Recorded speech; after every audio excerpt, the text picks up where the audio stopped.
Assalamu alaikum everyone, this is Omar Khan from Safala Properties, AMH Marketing, LMS Garage and PMS Garage. Yesterday I called Gabbar Garage and today they detailed my car from inside out, and trust me, they have done a marvelous job.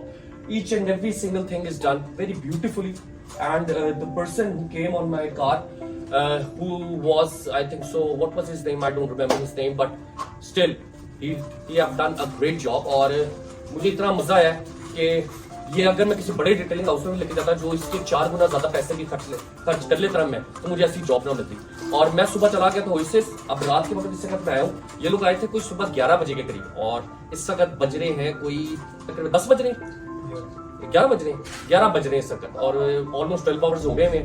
और मैं अब आके गाड़ी देख रहा हूँ, मैंने एक चीज देखी, और मैं वैसे बड़ा शकी मिजाज हूँ अपनी गाड़ियों के मामले में। मैं तो ये देख के अपनी बाकी की 4 गाड़ियां भी अब इंशाल्लाह ताला इन्हीं से करवाऊंगा कोई अच्छा खासा डिस्काउंट पैकेज लेके। Thank you so much, Allah Hafiz.